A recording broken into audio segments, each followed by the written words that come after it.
We asked some people in our community a simple question. What will you teach the world?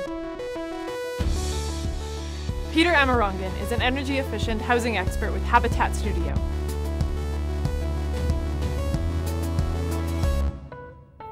Hi, I'm Peter Amarongan from Habitat Studio, and I'd like to teach the world the importance of moving toward a carbon-neutral future now, before it's too late. Climate change is an ugly fact that's not going away.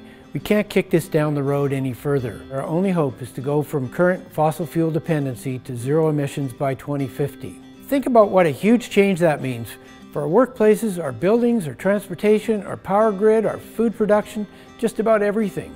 The part I know best is buildings, in particular net zero energy buildings. A net zero energy building produces all of its energy for heating, cooling, lighting, and other electrical loads on site from renewable sources. Our company, Habitat Studio, has gotten pretty good at building them. We've built 10 net zero houses so far and are working on 3 more, and a church, and an apartment building. The best way to get a building to net zero energy is to make it use less energy. To do that, we need to know where all the energy is going.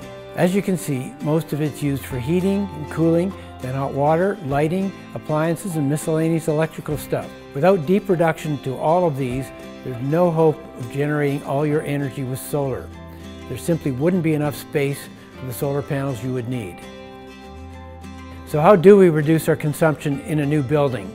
First, we insulate like crazy with thick walls, thick attic insulation, even insulation under the basement floor. Next, we make the house super airtight. Air leakage is the single biggest source of heat loss in most houses. Then we add energy efficient heating, hot water, appliances, and lighting. These reductions get us 90% of the way to net zero and make it net zero ready. All we have to do now is install solar panels to produce that last 10% to make it fully net zero. All buildings need to be net zero by 2050, but 75 to 80% of the ones we'll be using in 2050 are already built. What about those?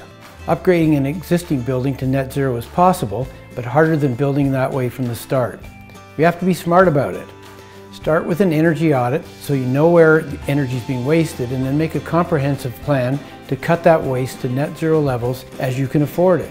For example, when you replace a siding, take advantage of the opportunity to make walls airtight and add enough insulation for eventual net zero. You don't want to have to replace the siding again just to add more insulation.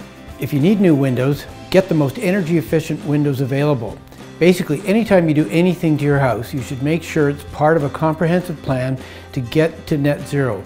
If you can't afford to get there right away, wait a couple more years until you can.